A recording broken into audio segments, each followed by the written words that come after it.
Hello everyone and welcome to the Matrix version of Student Hub Live. I'm Rob Moore and I'm one of the Student Hub Live presenters, and it's great to see you all with us today. Today's session is all about artificial intelligence, and in particular generative artificial intelligence. So just to let you know how the session's going to run, we have a number of guests and we're going to be talking through some topics, but you'll also have people who are answering your questions in the chat.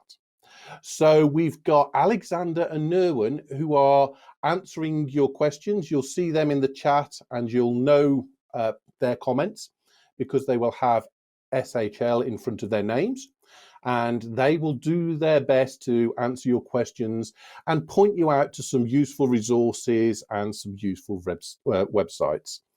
And of course, we've got Heidi with us, and Heidi is looking at your chats, your comments, and she's going to be sharing them with us as we go through the session. So hello, Heidi, and who have we got with us today? Hiya, good morning, Rob, and hello to everyone. We've got loads of people in Scotland with us today. So Jennifer, just outside of Glasgow near Loch Lomond, what a beautiful part of the world. A bit damp and windy this morning, but not too bad. So Jennifer has been up since 6 a.m. She was on the picket line at work this morning between 7 and 9:30. And Jennifer's done that 3 days in a row. So that's fantastic, Jennifer. I did put in the chat, you've definitely had yourself a cup of tea this morning. We got Carol in the Scottish borders, and we've got Marie from Southwest Scotland. So hello to everybody that's joining us in Scotland this morning. We got Wyn in Wrexham, and he says, Borida, good morning. I'm about to start studying environmental science. Fantastic. We've got someone representing STEM. That's awesome. Rosetta is joining us from Australia, and it's nighttime there. So thanks so much for joining us, Rosetta. Lovely to have you in the chat. And we've got Mustafa joining us from Finland. Now, we've got a few people that are studying A111, which was one of my favorite courses. I loved it. I did literature, so I did the introductory arts and humanities course, and it's amazing and you're going to love it. So Stephanie, she's studying A111 arts and humanities and A112 cultures this year, following the English literature and creative writing pathway. You are going to love that, Stephanie. Jennifer studying A111 as well towards a classical studies degree. And then we've got Kirsty, who is studying DD316 level 3 in BA Social Sciences in Politics. And Kirsty got a distinction for her second year. So huge congratulations to you, Kirsty. I know how much work goes into getting a distinction, so well done.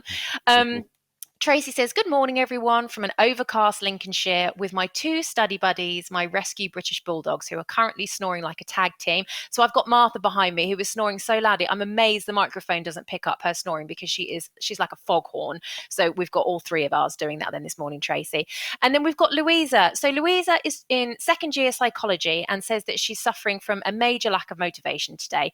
Totally understand how you're feeling, Louisa. We all get days like that as students. So hopefully by the end of today, you will feel re-energized and re-inspired. We've got some great guests, so enjoy the show. Oh, just quickly, if the chat's going a bit quickly for you all, in the top right hand side there's a little pin. I certainly use that trying to keep up with the chat, so if you click on that it will slow down the chat for you. We've also got some widgets, so if you let us know exactly where you're joining us from, if you're in the UK you can pinpoint exactly where it is on the map. And also we've got a widget and you can tell us what it is that you're studying. It's really great for us to be able to see what everyone's studying. So thanks for joining us. Well, and thank you, Heidi. So yes, please use the chat. Tell us about what you're studying, if this is your first time studying with the OU or whether you're a bit of a veteran. Everybody is welcome. Bear in mind that the chat is public, so just be careful. Don't share any personal information, no email addresses or telephone numbers. So just keep the information quite general. So today's session is split into three elements. We're going to be looking at an overview of what generative AI is and what it can do. Then we're going to look at how we can use it in study. And then for the final session, this is the bit that really puts the fear into the panel.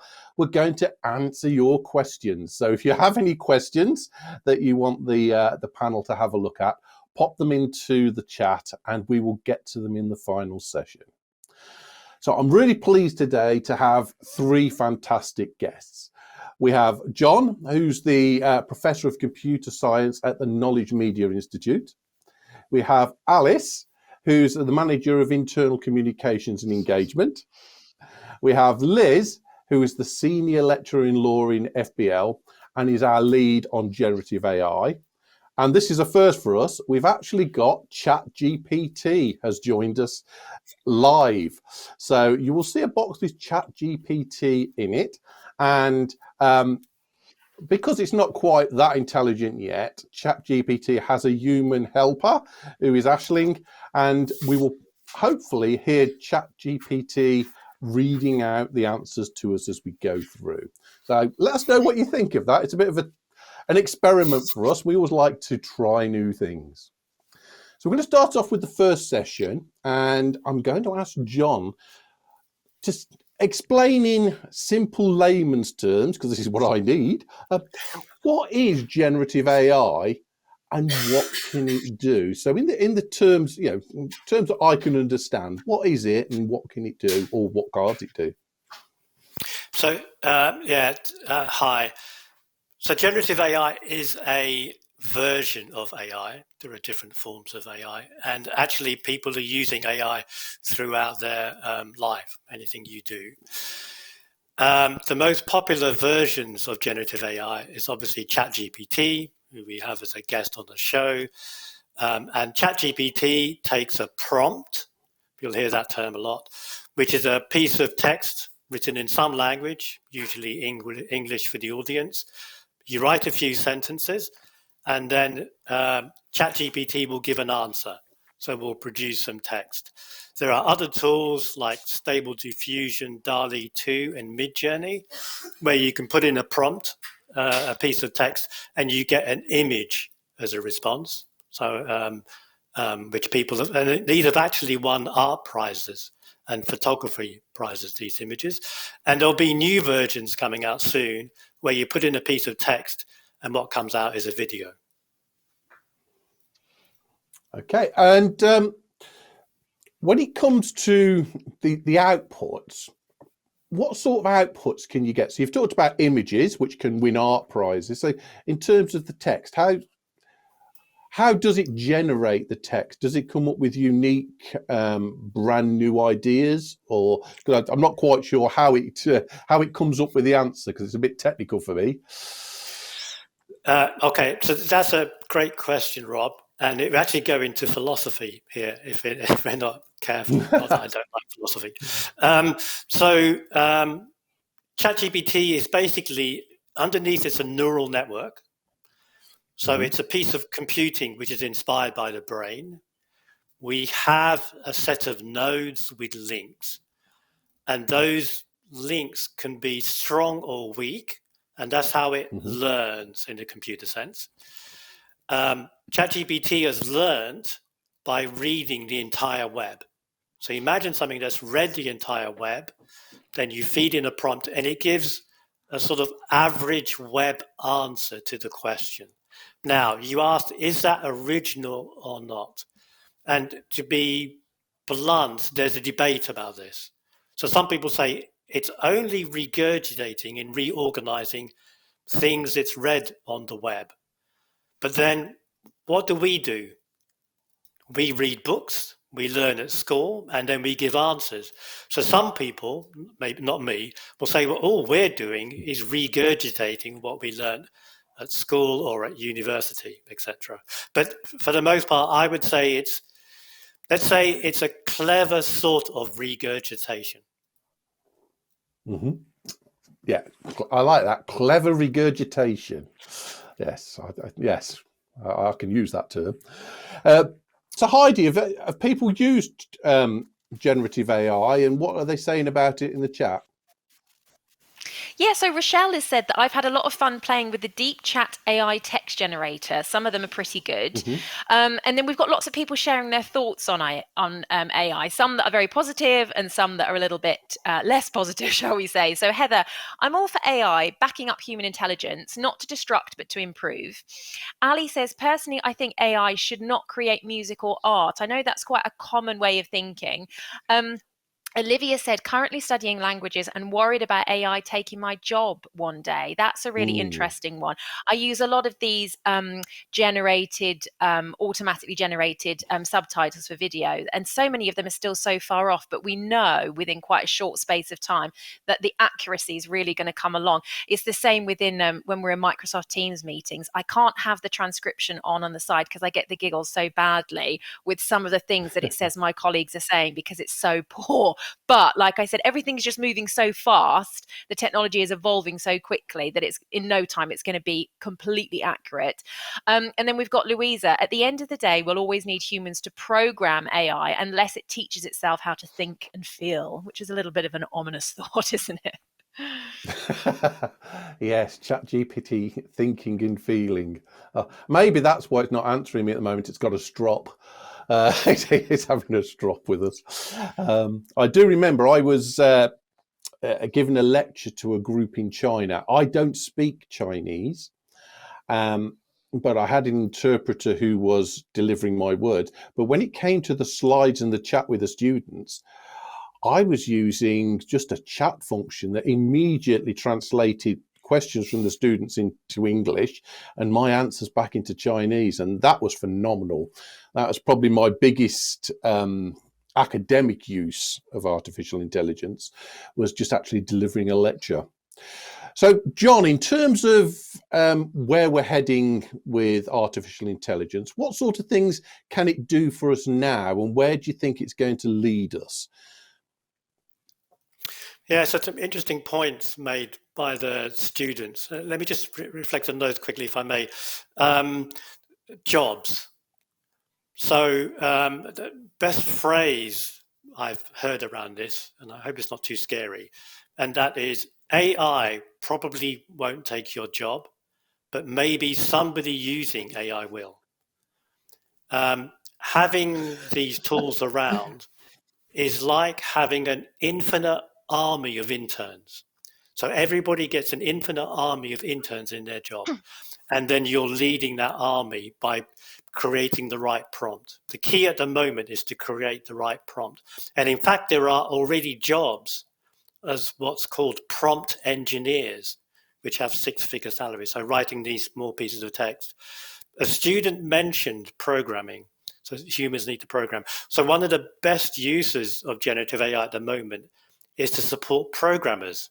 It turns out that generative AI is good at programming. If you think about it, if it's read the entire web, people actually put programs on the entire web. So it's actually learned to program as well. So for me, I imagine the future where for every activity we do, if there's some intellectual or knowledge component, you bring out your army of interns. If you're a creative or an architect, I know architectural companies are already using this, and they draw, they paint, they make videos, they write for you. You have to sit there and direct them. You have to control them, but they will be helping you and supporting you. Yeah, that's really. I like this infinite army of interns. For those of you with us on Friday, when we had the Friday night social, we had those pictures of the animals reading books. And I've got to, I said at the time, I actually used Bing and ChatGPT to generate those images. And it took a lot less time than trying to find suitable images through a search engine. So I could definitely see where there are some benefits from that. I think we've got an answer now from ChatGPT. So let's see what the answer is. And let's see if we can hear from ChatGPT the answer to the question, what is generative AI? So it says, generative AI refers to a type of artificial intelligence that focuses on creating new content, patterns, or data by learning from existing information. This type of AI uses algorithms, often based on deep learning and neural networks, to generate outputs that resemble or mimic the input data. Examples of generative AI applications include 1. Text generation, creating human-like written content based on the context and patterns learned from existing text data. 2. Image synthesis, generating new images by learning features from a collection of existing images, often using techniques like generative adversarial networks, GANs.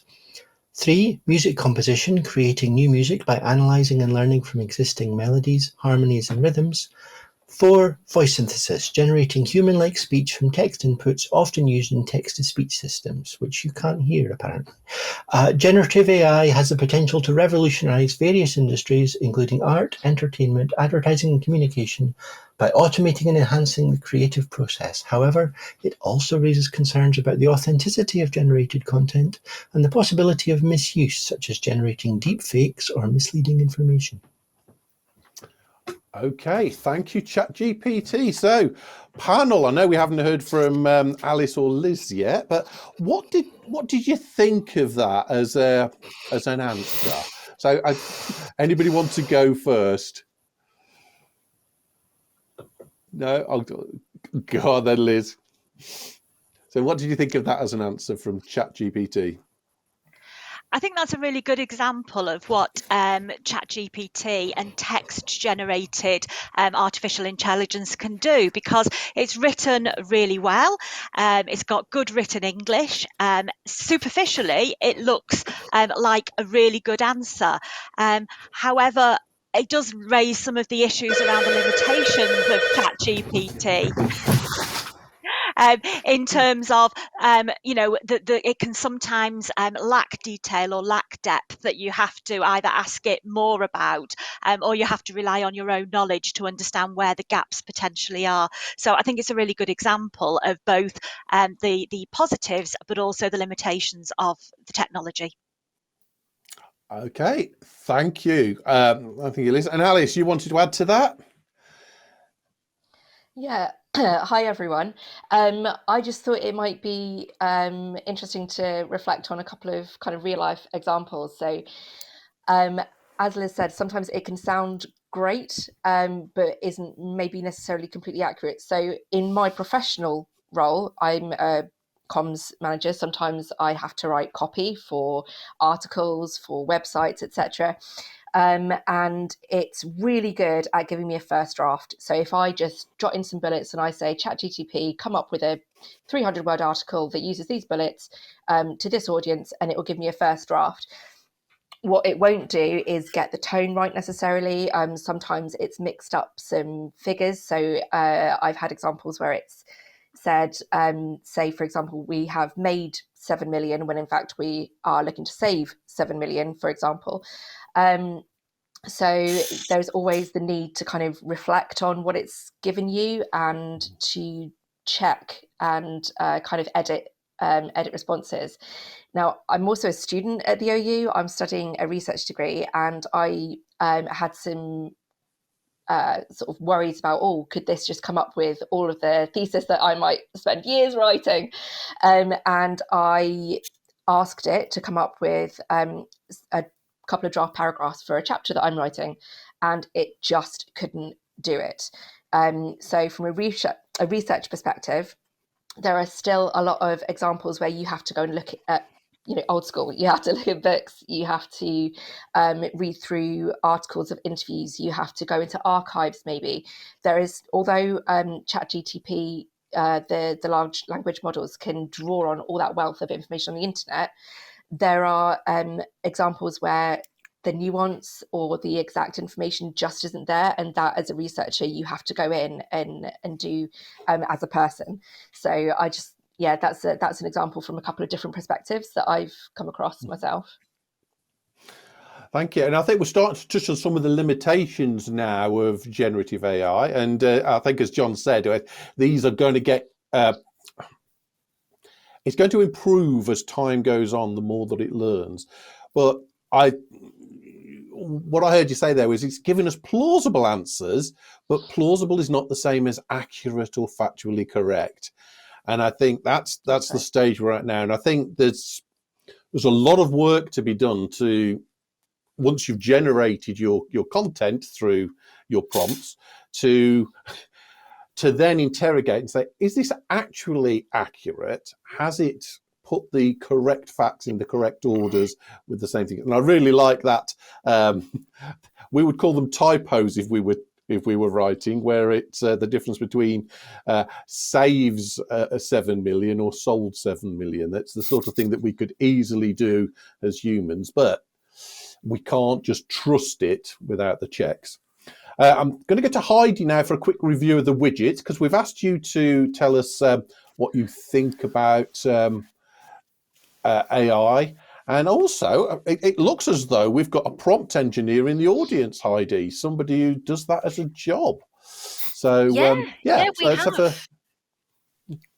Sorry, Yeah, carry on. so John was talking about prompt engineers then. So we've actually got Dale in the audience. So thank you so much for joining us today, Dale. I've actually put a little comment in there saying, oh, Dale, can we have a bit more information about your job? It sounds really, really interesting, on the absolute cutting edge. So Dale, if you don't mind, can you just give us a bit more info about your role, like on a day-to-day basis? I'd actually be really intrigued to see one of those day in the life videos that people do on TikTok, you know, that say, this is what I do in a day. So it sounds extremely technical and beyond my capabilities. So I'd love to know some more. So yeah, it's really busy in the chat, Rob.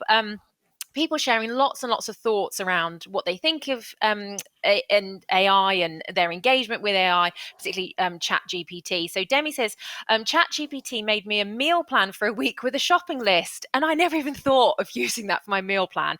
That is such a good idea. I find thinking about what I'm going to cook for dinner for me and my son every evening one of the most draining things. So thank you, Demi. You've saved me a chunk of time every week. Olivia uses Chat GPT to help me prepare content for my social media channel. Joseph, I've used it for the basic building blocks of PowerShell scripts at work. I'm not quite sure what that is, Joseph. That sounds very technical, but it typically requires a lot of editing, so that's interesting. Hazel, I use ChatGPT to create a rehearsal schedule for a panto that I'm directing. Boss says that she used ChatGPT to write snotty letters in 5 minutes that would normally take me an hour. Hopefully those aren't to us, Boss, about our technical issues today. I know a few people had a few glitches this morning, so yeah. But it says it saved a lot of energy that I don't have because I'm disabled and autistic. Stephanie says that I've used it to see what Boris Johnson combined with Hulk Hogan would look like. And I went straight back to Stephanie and said, I need to see a picture of that, please. So if one of the team can put the email address to Student Hub Live in the chat, please. And Stephanie, if you would be so kind as to send that photo across, I would absolutely love to see that, and we can share that with others. And then Kim, I work in the photography industry, and AI has definitely had a negative impact on our company. And then we've got tons and tons of questions coming in. I know we've got plenty of time reserved later on for questions, so do keep putting them in the chat, and I'll keep a note of all of them, and then we'll put them to the panel towards the end of the show. Excellent. So yeah, thank you for all of your comments. That's great, and we definitely want to see if you've got some really interesting things you've generated. We definitely want to see some examples. I'm going to come back to John just for the last part of this first session, and I know we're going to talk about the education side of generative AI in the next session, John, but generally when using AI, have you got any tips on what people should do to make sure that they're getting the best out of using artificial intelligence? What sort of things should we be checking? That's a very good question. I think the main thing, especially if you haven't used it yet, is I would really encourage you to use it.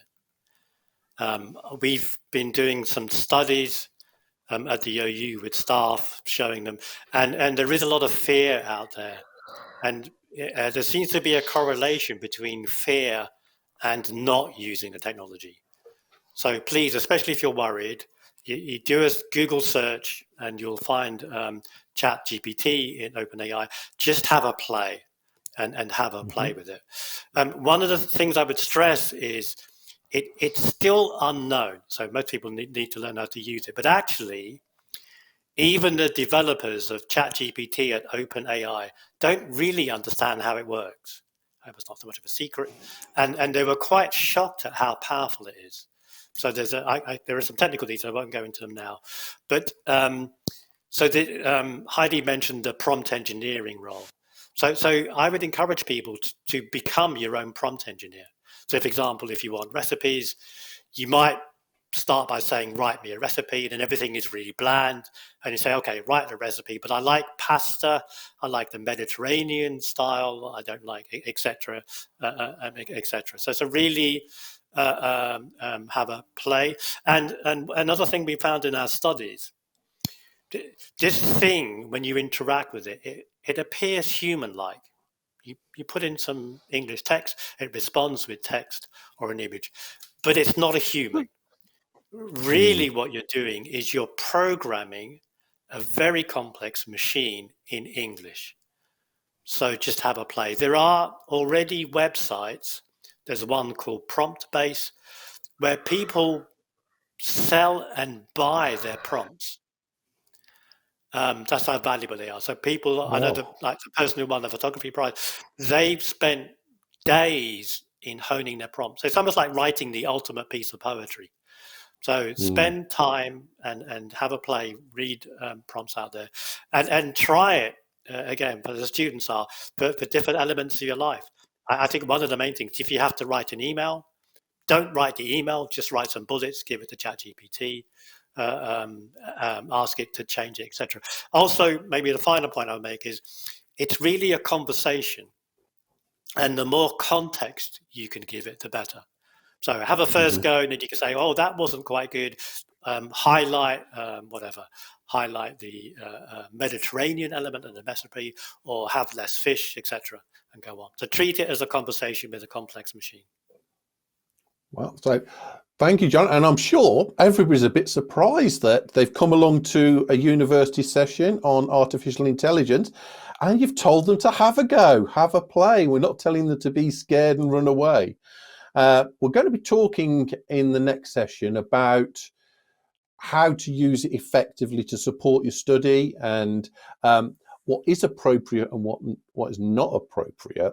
But we're definitely going to be coming back to this idea of the prompts, and those are going to be really important when we start to talk about how you've used it in your studies and your education. I'm going to come to Liz now, and Liz, can you talk us through the types of opportunities that generative AI offers to us in education, mainly from a student perspective, but also from the academic aspect, so from the university side? Yes, of course, Rob. So, looking at it from a university perspective, it offers a lot of support to us as staff. We've already heard from people about how they're using it in their jobs. So it can help with repetitive tasks. Particularly, I've used it where I'm trying to decide whether to read a long report or an article. You can ask it to summarize it, and then you can decide whether it's something you want to waste your time reading or not.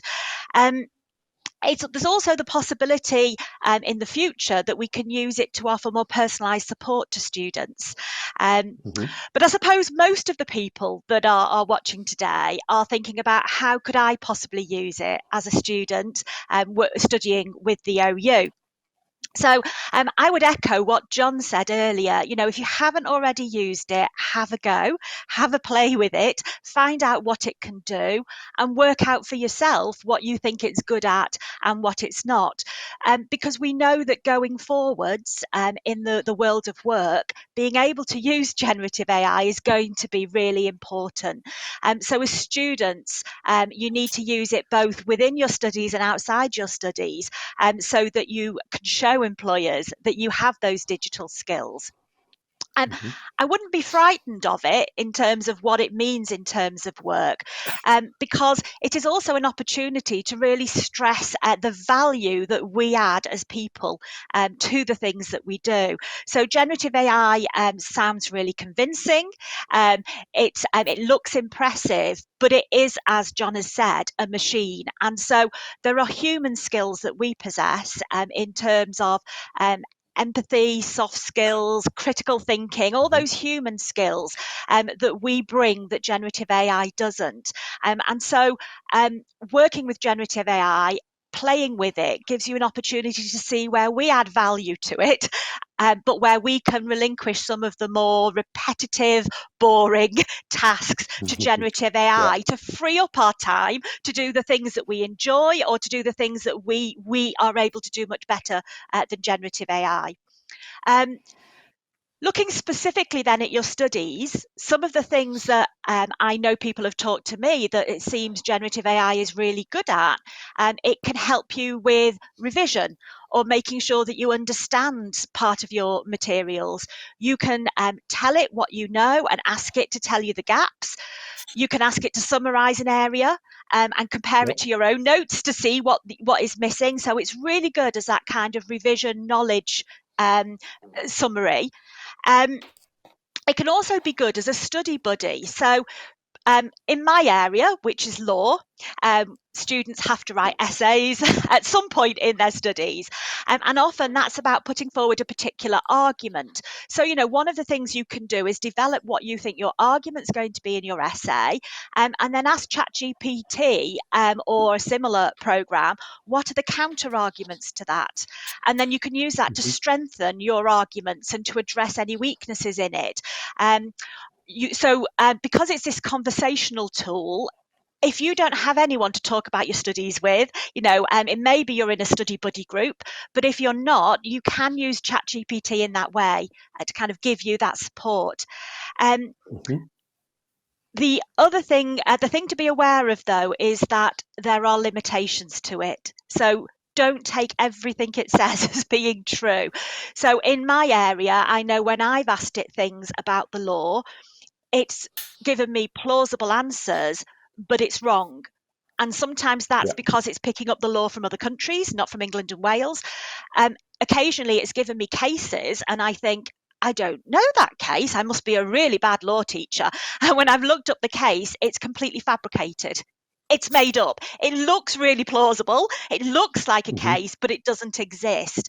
So the responsibility always remains yours if you're using it in your studies to make sure that you check and verify what it brings out. And certainly within law, as well as having prompt engineers, there are jobs coming about, GAI checkers, where people are being employed to look at the first draft of what GAI spits out in a legal sense. That might be an explanation of the law, it might be a contract, and then having to check it and edit it to make sure it's right, because you do need that underpinning knowledge. You can't rely just on generative AI. Oh, thank you, Liz. That's great. And this is a really good point to flag up a YouTube video that John and Michelle produced. And I'm sure that somebody will pop the link to it in the chat box. This is where John goes into a lot more detail of the technical detail behind artificial intelligence and some examples of some ideas we've got as a university moving forward and how we can use them for support. And Michelle definitely gives some practical examples of how to use the output of generative AI in an answer. So hopefully that link can pop up in the chat box. We're going to have a quick look at your answers now. So Heidi, if you'd like to talk us through the answers to the question about using generative AI. Is it cheating? What are people saying? Yeah, well, lots of comments. So we asked people to put into the word cloud about how they feel about AI. So if you haven't put your thoughts in there yet, please do. So the little widget at the bottom. So interestingly, the main feeling is excitement. So excited is coming out as the most prominent, and then intrigued, interesting, curious. So lots of people that want to explore it more and feel quite optimistic about it.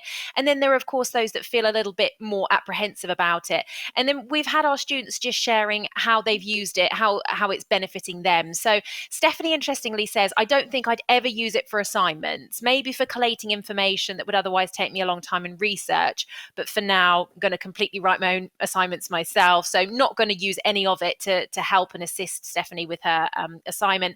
Emma says, I've used it to summarize and find links and patterns in research papers. Leilani says, I have no desire or plan personally to ever use generative AI.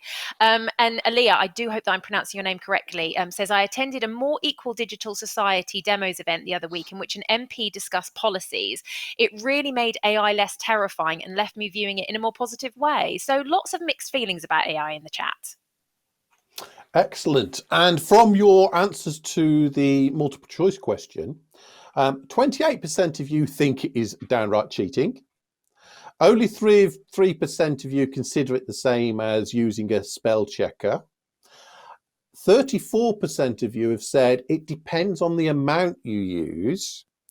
And 36% I've said it depends on the guidance from your module. And I think for me, that's where I would be going, because we've already said we don't want to say to people that you can't use this tool. You can't use the the things that are available to you to develop your studies, but you need to do it in the right way. So we need to give you some really clear guidance and advice on what you should use it for and what you shouldn't use it for. And this is bringing me straight into Alice, because this is the question I've got for Alice. Alice, what guidance do we currently have on using generative AI? And have you got some simple do's and don'ts for students if they're using generative AI in their studies? Thanks, Rob. So, easy questions. it's such an easy question. So the short answer is yes, we do have some guidance. In fact, we have just updated our guidance to be a bit more detailed and give a few more examples of what's okay and what's maybe what to avoid when you're using Gen AI in your studies. And you can find that guidance. There's links via the Help Centre and via Student Home, so that you can access that. In terms of sort of do's and don'ts, the two big ones I would say, if you can only remember two things about Gen AI, if you use it, one, check the output. Absolutely essential to critique, as both kind of John and Liz have said already. And number two, reference it. So if, however you've used Gen AI, if you've used Gen AI in your studies, just be really open about that. And within the guidance, there are details on what that referencing looks like. So according to Cite Them Right, there's also suggestions on best practice. So if you've, for example, used Gen AI to consolidate some information, the best practice is to include the output. So the prompt date, the prompt that you've put in, so the text that you've input into Gen AI, and the output and all of that, like I say, is captured on that guidance that you can access via Help Centre and Student Home. We are definitely encouraging people to use it in a responsible way, and obviously that's going to change in terms of your level of study, your subject matter, your preference, your personal preference. I have to say I was quite nervous about using it, and had heard about colleagues using it in really whizzy, fantastic ways. And it was only after kind of having a little bit of a play myself that I felt a little bit more comfortable. There are a number of things that that you could do it in addition to sort of things like consolidating, as Liz has already said, revision. You can use it as a kind of a study buddy. You could use it to check a draft that you've produced, for example.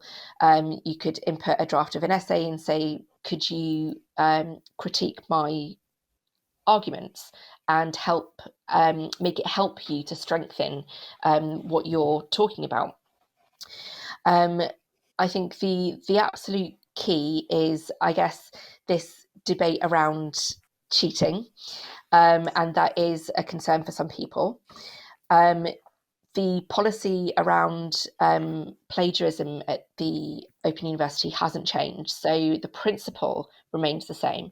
So if you were to, for example, use an essay mill, or if you were to copy chunks out of a book and put it into your article, if you were to get your mate to write bits for you and put that in without saying that this content is from XYZ, that would be academic misconduct. And it's the same principle with generative AI. So if you were to ask ChatGPT to create an assignment for you and you just pop that in and submit it as your TMA or your EMA, without saying this is how I've used, say, for example, ChatGPT or whatever other generative AI system you're using, then that would be academic misconduct.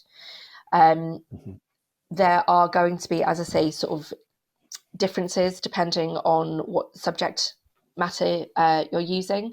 But I would come back to those 2 key points. One, check what it gives you, critique its response, and 2, reference it and be really open about how you're using it in your studies. Oh, thank you, Alice. That was very clear and nice and concise. Thank you for that. And I do know I've talked to colleagues about some of the references that ChatGPT produces, or generative AI in general.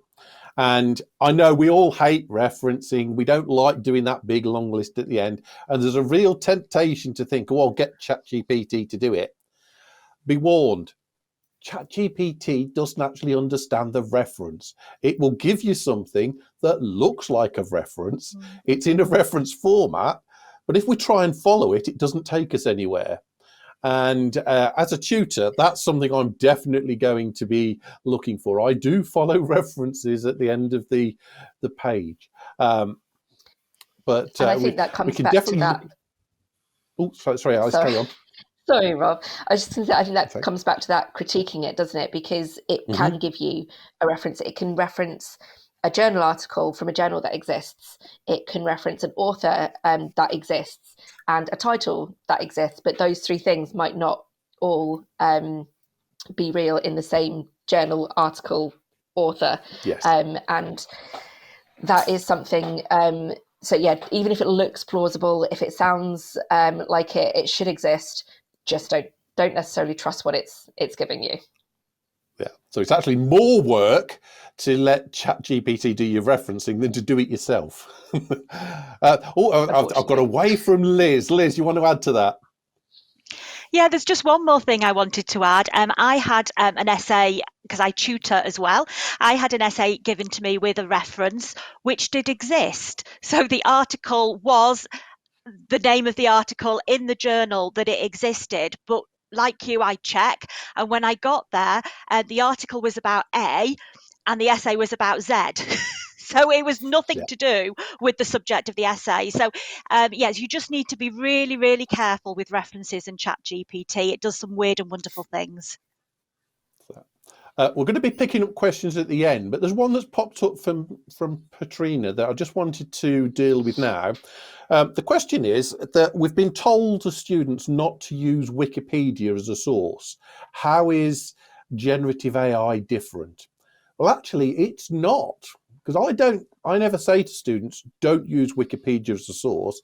I say use Wikipedia as an inspiration to give you ideas, as somewhere where you can go on further.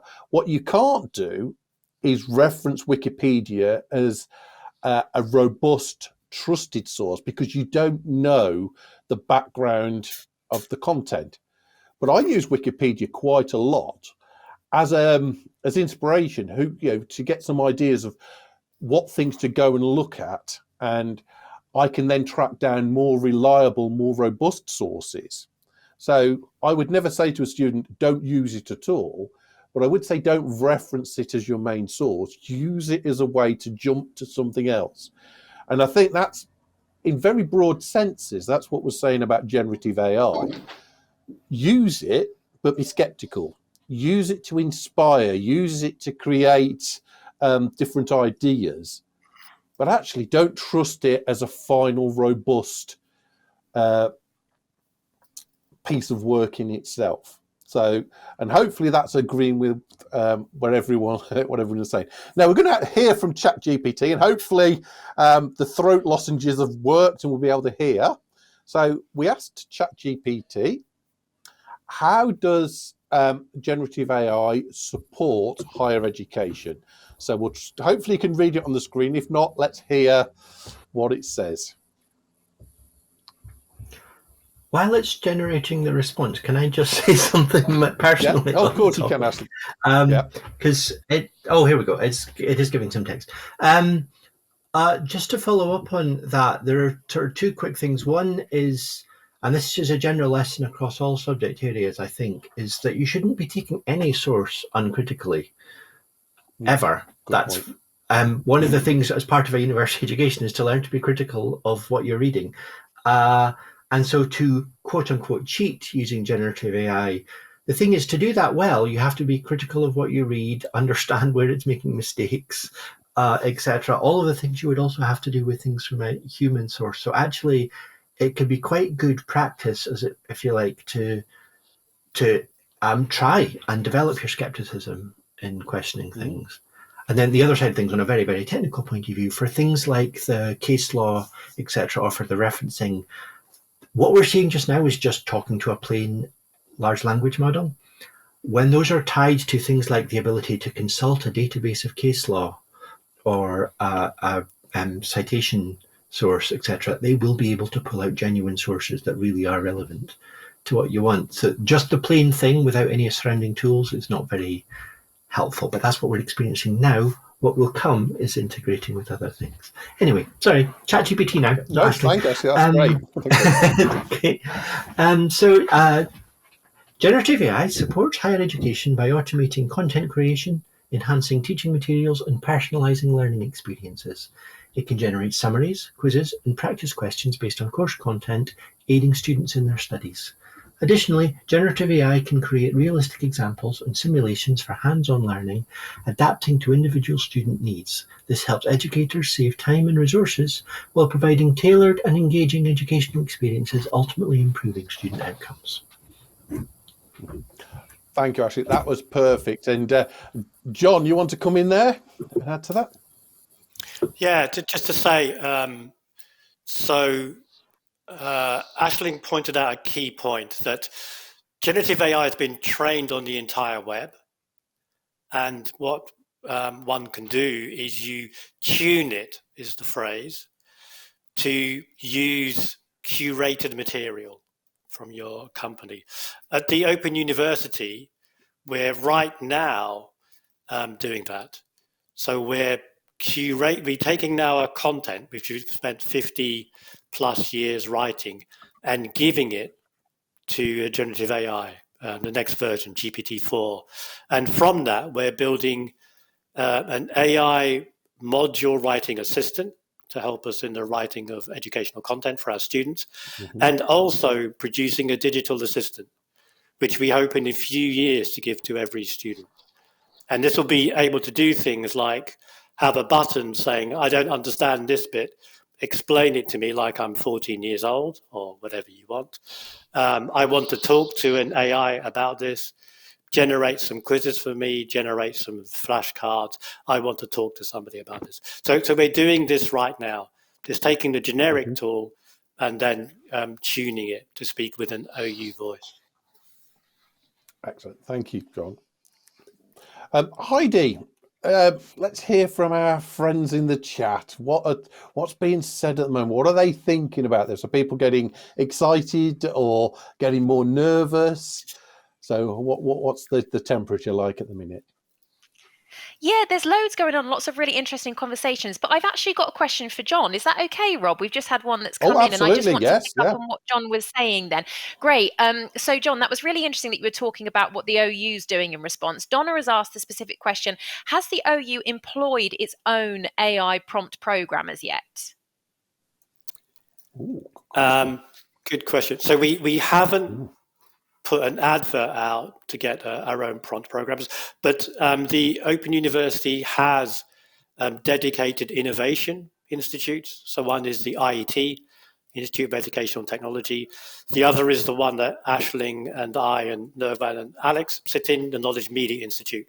And in that we have AI specialists who are working on this. So in fact, if I may say, I came to the OU back in the 80s to do a PhD on building an AI tutor and just never left after finishing my PhD. So we have a lot of people with expertise that we're doing and working on this. Excellent. Thank you, John. Heidi, any other comments, questions? Yeah, lots of comments and people sharing lots of their thoughts. So Julie said, I think I'd rather use my time mastering things like library searching, essay writing, etc., than mastering generative AI. And that's completely fair, Julie. I mean, as we're starting on this freshers journey, if you're brand new to the OU, you're probably thinking, goodness me, I just want to figure out how to use the library. So that makes absolute sense, Julie. You know, if this is like a little bit further down the line or something that you don't even want to engage with at all, that's absolutely fine.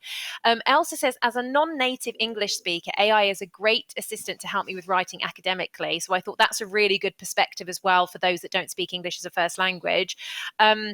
In this case, obviously, with English being the main language that we're talking about with ChatGPT. Annette says, I learned to type using an old-fashioned manual typewriter in school. Then along came electric typewriters. Then computing offered word processing. Now you can pretty much tell even what word to write verbally. I think of AI as just another tool in my toolbox that I can choose to use depending on what I want to achieve. It's just progress. Compare those early games like Space Invaders or Alex the Kid to today's games. And that really made me think, like, when I watch this back in 10 years' time, or when my son says that I'm cringe at the best of times, but in sort of 10 or 20 years' time, when he's watching this back or I'm watching it back, we're going to go, oh my gosh, do you remember back then? It's like when you look back at the old OU lectures on the BBC, and we were like, this is cutting edge. It's the University of the Air. This is amazing. And then you look back and you say, oh, that looks so dated, but it was so incredible. And we're going to be thinking the same about ourselves right now, aren't we, when it's become so advanced? So, I thought that comment by Annette was really interesting. Yeah, you remind me of what my wife says every time she watches me back on one of these. She goes, "Oh, bless." That's her comment whenever she sees me on the screen, which is great. So I'm going to ask ChatGPT one more question, and that is any of the content generated through ChatGPT or DALL-E copyrighted? So is it copyrighted? So we'll wait for the answer, and we'll see what ChatGPT says, because then this is slightly different to the referencing point of view, because referencing is obviously making sure we're not trying to claim work that's not our own as our own. But copyright, who owns it? So it looks like it's got an answer. So Aisling, would you like to talk us through the answer that it came up with, please? Yes, certainly. So, content generated by AI models like ChatGPT or DALL-E may involve copyrighted material, depending on the input data and the specifics of the generated output. While the AI-generated content itself may not be copyrighted by the developers of these models, it could potentially infringe on existing copyrights if it closely resembles or replicates copyrighted works. Users should exercise caution and ensure the generated content does not violate any intellectual property rights before using it for commercial or public purposes. Thank you, Asha. That's perfect. I'm going to come to Alice to comment on that, because you are expert on all guidance. So, Alice, what did you think of that as an answer? Is that what you would have said, more or less? Oh, I think it's a really grey area, Rob, and I think that's what's making things quite tricky. So there are, and honestly, if you ask ChatGPT the same question, it can give you a different answer. So there is an argument that the copyright of the output is owned by the promptee, so the person who's put the prompt in. There are obviously legal kind of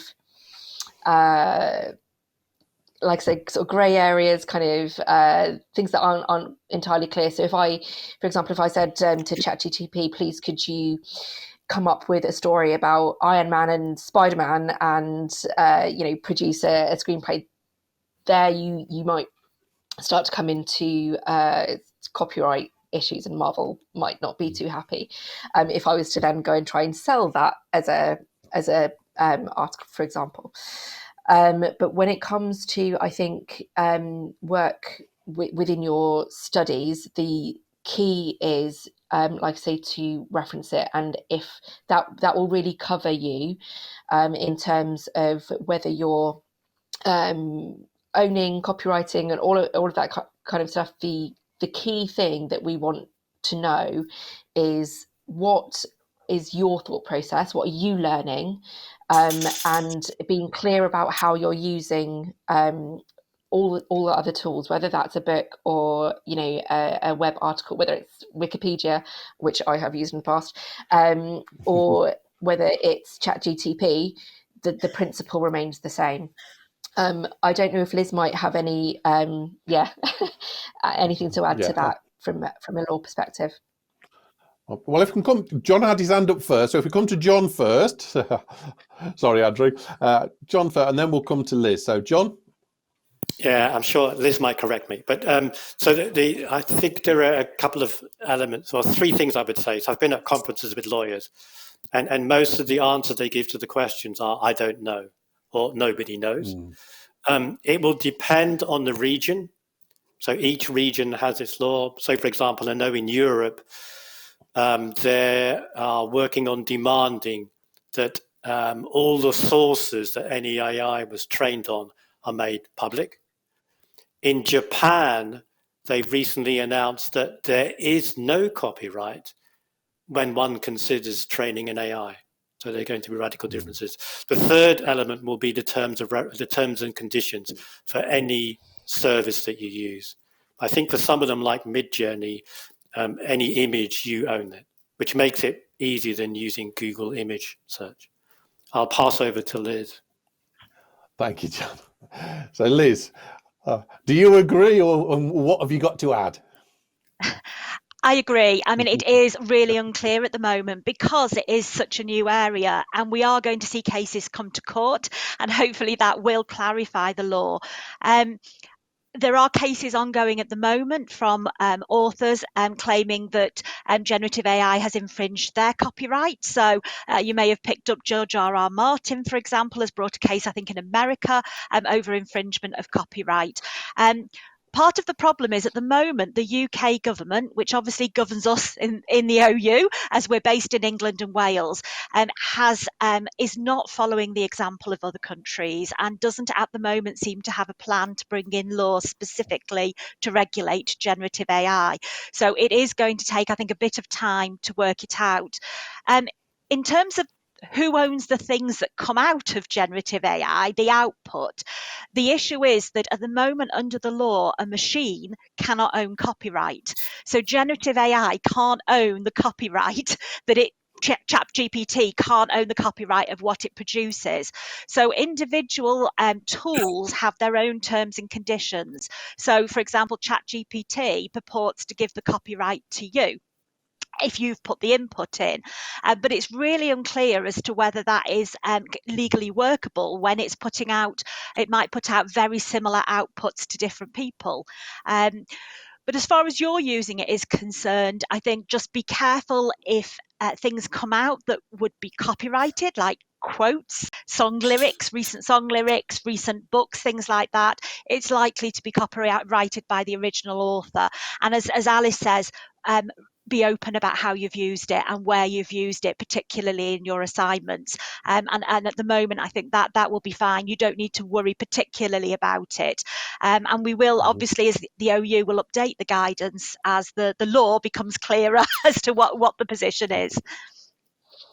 Absolutely. And I know Alex has put a link to the guidance in the chat. So if you do need to check that guidance, you can there. And from my point of view, I think the way you write the prompt is probably going to be quite important. If you say, write me a poem in the style of, then obviously you're asking it to copy somebody. So I would say your prompts are going to be quite an important element in this. Heidi's got lots and lots of questions from you, so we're going to work through as many as we can, and our experts will do our best to give you real answers. If we can't get you an answer, we will make answers available afterwards. So if we can't answer it in the session, we will look to getting an answer out to you. So Heidi, what's the first question you've got for us? Are you all ready? We've got 22 minutes and we've got about 4,000 questions. So let's get going. So I'm trying to group them together as much as possible to get as many responses as I can. So one of the key themes is around the impact on the environment of ChatGPT. So Chloe Louise says environment issues is a big one. ChatGPT, Chloe Louise says, emits around 8 tons of carbon dioxide per year. Patrina says, can you address the environmental impacts of AI, please? And Wendy says, I'd like to know what's being done to mitigate the environmental impact this technology will have, and if the UK government is committed to help with this. So it's interesting kind of taking up to government level, if anybody knows. Okay, so John, I'm glad you put your hand up. John, I was going to come to you with that one. Sustainability is a big thing for the tech companies. It's also one of the main objectives for the Open University, so we take this very seriously. These systems, generative AI, happen in the cloud. And what that means is it happens in some large data center somewhere. If you look, you can Google this, if you look on the big tech companies, they're all committed to being carbon neutral by some point. So Google have committed to being carbon neutral by 2030 and running their data centers by sustainable power. Microsoft have committed to being carbon neutral by carbon negative by 2030, and by 2050 to have eaten all the carbon they've ever produced in the lifetime of their company. And I believe that Microsoft are actually getting into the energy business, into the sustainable energy business. So to have their own power plants that are sustainable. So it's something to keep an eye on. The other thing one has to think about is, what is the current carbon footprint of the Open University? How do we teach? Do people have to drive to study centres or not? Do our tutors have to drive? And we'd have to compare that to whatever. If some parts were supported by generative AI and if they were run by sustainable energy. Thank you, John. So, yes, we're aware and things are being done to mitigate it. And it sounds like that 2030 is a common target across the big tech companies. So we should see something happening there. We'll move on to the next question then, Heidi. Hopefully that's answered that question. So what's the next one you've got for us? Yeah, that's great. So we obviously had lots of questions coming in around referencing, but Alice did talk about that quite a bit earlier. And my colleague, Raphael, has put the link then to the OU's terms and conditions. So if he'd be kind enough to put that in again, so people that if there was any outstanding questions around referencing, you can then have a look at that document and that should be able to help you. So a couple of questions, but from people that want to know what they want to learn more. So Tina, can you recommend somewhere where I can learn about this topic? As from my perspective, you're all talking another language totally. I think that's a really fair point, Tina. Thank you so much for being so honest. Makes absolute sense. And Samantha, are there any official courses to learn to get the best from ChatGPT? Anybody want to take that one? Oh, go on, John. Yeah, so I don't have specific. Maybe I can put a link to something. It's a bit technical. I'll send it around in a moment. There's Stephen Wolfram, who's behind Wolfram Alpha. If you Google his name, Stephen Wolfram, and what does ChatGPT do behind the scenes? It's a bit technical, but I think it's the best comprehensive description of what's going on. And he's one of the best science writers I know, full stop. The other place is YouTube. So there'll be lots of videos on YouTube and impressive demos, and also on X, formerly known as Twitter. But one thing I would say is that this area is moving very fast, even for people in the field. And I and all my colleagues will spend time on Twitter every day keeping up. So there are some amazing things. So for example, just a couple of days ago, ChatGPT has learned to speak and see and hear. And there are also, I've seen the very impressive dubbing into foreign language by AI as well. So have a look for those. Well, so things are moving really quickly. I'm going to ask ChatGPT a question, which we'll come back to in a minute. There's a question in the chat about, will artificial intelligence replace my tutor? So I'm really interested in that question. So will artificial intelligence replace my tutor or my teacher? And we'll come back to you in a little while on that one, Ashley, once we've got an answer. So Heidi, your next question. So Lynn says, why are GPT outputs or references or law cases, which we touched on earlier when we were chatting, not automatically checked against libraries to ensure that the citations exist? There we go, Liz. So this will depend upon what subject area you're studying, but it's a bit unclear what ChatGPT has been trained on. We know it's material that has been scraped effectively, has been taken from the internet. John, I hold my hands up. I'm not technical at all. So if you wince when I explain this, I apologise. Particularly for law, legal cases and legal journal articles are hidden behind a paywall. So most of the authoritative legal case reports and the articles, for example, are on databases you have to pay a subscription to get access to. Now, as an OU student, you're really fortunate. You get access to this through the OU library, free of charge to you because the OU pays for it. So you may not be aware that it's a subscription model. But that's the reason why at the moment in law, it's particularly finding it difficult to cope with references. And it's mainly because the real references are hidden behind this paywall. That will probably change going forwards. For example, they are introducing generative AI into some of these legal databases. But at the moment, I think some of the problems are due to the issues around paywall and what the system has access to on the internet. But John is probably going to come in and correct me with a technical answer now. Hi. So yeah, I'll never correct you, Liz. I just wanted to say, on the general referencing side, there's some other work going on in the Knowledge Media Institute. So for 10 years now, we've had a project called CORE. And if you look up CORE AC UK, some colleagues of mine are scouring the entire web and reading all the research papers that you can find on there and linking them together. So they have 300 million research papers, which you can link. And if you look at any one paper, it will find you all the related papers.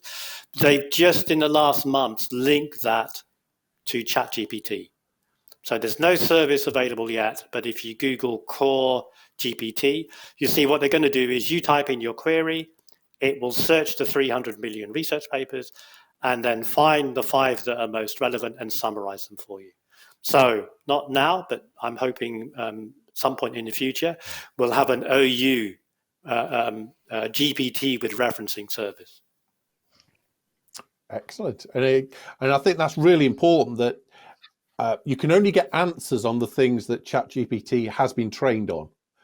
And legally, there's no way for ChatGPT to actually read OU material. The OU module material should not be freely available on the web. So there's no legal way that it should be able to use our material at the moment. It will only be when it's trained on it under control by the Open University, I guess. Coming to, I think Ashley's got an answer for us. So the question about will artificial intelligence replace Rob? Obviously won't know who Rob is, but I think your tutor is the answer. So Ashley, what does it think? Am I out of a job yet? I didn't ask it about you, yes. So it says, AI is unlikely to fully replace human tutors, but it can complement and enhance their teaching capabilities. AI-driven systems can provide personalized learning experiences, instant feedback, and additional practice materials, while human tutors offer emotional support, motivation, and nuanced understanding of student needs.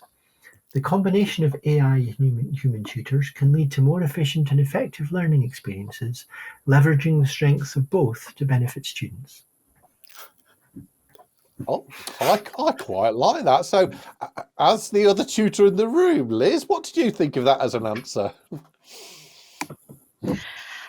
I think absolutely, I'd agree with a lot of that. I don't think it's going to replace our job, Rob. As we've said before, then there needs to be an underpinning knowledge and understanding of the subject area, which ChatGPT innately doesn't have. It's not built that way, and we also have other human skills that technology doesn't have. Where I see it would be really helpful, and I have been an OU student in the past, is, as tutors, we are not available 24/7 for our students. And where students want a fairly straightforward instant response to a question, it may be that ChatGPT can assist with that, which I think is great for the student because they get a quicker answer, and it means that we can focus as tutors our attention on supporting students with more complicated or subject specific questions. So I think it's watch this space in terms of where we go as an institution, as the OU in this space, but I can definitely see some benefits to us as tutors and to students by using generative AI in some respects. Yeah, I absolutely agree. ChatGPT doesn't care about you like me and Liz do. We really care about it. But it is that individual response. It is that tailored response that makes a big difference. So hopefully we're safe for at least another few minutes before we get overtaken. So Heidi, we've got time for perhaps a couple more questions. Oh, just two more? Oh, gosh, well, okay. Wow, the way we're going, we might get 2 or 3 more in, but not many more, I don't think. Okay, right. So Sophia says, I struggle to understand the intelligence of AI. If we just haven't we just coded everything into it? It wouldn't be able to do it if we hadn't coded it first. And I thought there were some people earlier talking around some of this terminology and this language is kind of like beyond my comprehension at the moment, which is completely understandable and totally fine. But I thought this was a great question from Sophie, because I'm like you, Sophie. Like this is all new to me, and it's taking me a while to get my head around it. So can we talk a little bit around that intelligence and the fact that humans have actually coded this initially? Okay, I think, John, that's one for you. Oh, no, everybody. Let's get to John first, then Alice, then Liz. Oh, I like it when everybody wants to jump in. So, so we're hitting a deep philosophical discussion, and there's the whole history of this where I remember people talked about if you simulate a thunderstorm, you don't get wet. So there are two types of AI. There are those that you program, and they're symbol systems. And the best example of that in use is the knowledge graph from Google. So if you type in London into Google search, you get that panel on the right. And that's because Google understands that London is the capital of England and has photographs, etc. The other sort is based on statistics, neural networks like ChatGPT. And there's no real programming. So you can think of the programmers becoming lazy. So, okay, instead of us coding it by hand, we get the machine to do the learning. So you set up a machine that learns, and you just present it with lots of examples. Ideally, you can present it with good examples and bad examples. And for ChatGPT, the learning environment was the entire web. The philosophical argument is, and I'm not going to say whether I believe this or not, I'll be neutral, is how is ChatGPT that's learned on the entire web, so it's been set up with an architecture that learns connections, how is that different to a baby? So what does a baby know when it's born? It doesn't know much. In fact, it has to learn for 16 years, 18 years before it's allowed to function in society. Learning the piano takes time. So we humans are great at learning. We're not programmed, but it takes us we have to read, watch, be instructed. And it's just the same with a machine. Now, I'm not saying whether I believe the argument or not, but there is at a superficial level, at least, there's a mapping there. Thank you, John. Alice, what do you want to add to that? I am going to sound so unintelligent coming after John there, because I've got to, I completely empathise with everyone who's saying this is, another language. For me, this is the fringes of where I'm comfortable at sort of understanding tech, and my mind kind of starts to slightly blow. So I thought it might just be helpful. One of the best explanations that I've heard is to think of ChatGTP, for example, a little bit like a super smart text on your phone. So we all know that when we're typing in a message to someone, your phone will come up with suggestions for the next couple of words. ChatGTP kind of does the same thing, but on a much more sophisticated scale, and that also echoes that critical thing about that it doesn't always get it right. So smart predictive text, I'm sure we've all got loads of examples. I used to have a phone that would always autocorrect my name to Algae from Alice. So there are real examples where it just doesn't quite get it right. It just will put together strings of words that it thinks kind of, this word usually follows this word, and that's kind of how what helped me to kind of understand that intelligence perspective. No, thank you, Alice. I think that makes a lot of sense. They used to call me Ron at work because that's predictive text always corrected Rob to Ron. So I was always called Ron for that reason. So Liz, what do you want to add to those points? I was going to say, very similar to Alice, I don't understand the technology behind this. And what helped me was to understand that ChatGPT, for example, is predicting based on the billions of words it's had input into it, what the next word in the sentence is going to be. So it's not acting like how I would understand a Google search, in that it's looking for a source that answers a specific question. What it's doing is predicting what it thinks the next word in the sentence is going to be. And it's incredibly accurate because of the vast amount of training materials it's got. But that is all it's doing. And I find that really helpful when I'm thinking about the limitations of ChatGPT and how I'm using it to understand that. Thank you, Liz. And I know in John's YouTube video, there's a really nice graphical illustration of how that training takes place. So Heidi, next question. I know we're running Make it a short on good time, one. so yeah, thanks, Ron. I've combined two questions together. So Diane and Forzana, I've tried to combine the two questions. So Diane, I'm very worried that as someone who feels apprehensive of AI, it seems that unless I get to grips with it, I won't be doing as well as other students and likely not achieving higher marks if I don't use it. And Forzana said, should students who've graduated in a specific field look to build future study with AI, computer science, tech, or is it a skill we can pick up in professional development courses? So just that theme around there about incorporating AI within our studies, is it absolutely necessary? And if we don't have it, are we going to be at a disadvantage? Oh, that's good. And Liz wants to come on that one. So Liz. Yes, I can certainly answer the first part of that question.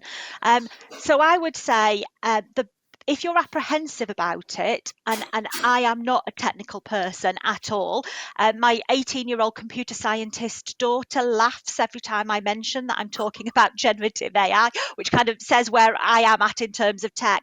I would encourage you just to have a go at it. You don't have to do a complicated training course. Just go onto the internet, Google Bing or Bard or ChatGPT and have a go. And because that really helped settle my nerves about this whole issue. In terms of, do you have to use it? No, of course. It's optional for you as a student to do it, to use it. I think what you need to think about, though, is it will depend upon what stage you're at in your studies and what you're wanting to do and which area you're studying in. Because if you're studying to improve, to change a career or to develop your career, it may be that these generative AI skills are going to be required in whatever future career you have. So we know in law, it is already being used by the courts, by the legal profession. And so it may be something that you need to look into if you're looking at that kind of career in the future, but more in terms of your future career. There may be other subject areas, other careers where it's not going to have as great an impact. So I would say just have a general search around that and see what's suitable for you. But I'm sure John will be able to give a much fuller answer. Okay, John. Hi. Yeah. So a couple of things I would say. One is so what we're really talking about. We're really betting how important is this technology. And my best guess, and the best guess of all of my colleagues, is it's sort of the web and the industrial revolution wrapped up into one. So it's going to be big and change anything. So imagine trying to do whatever job you have without using a mobile phone or the web.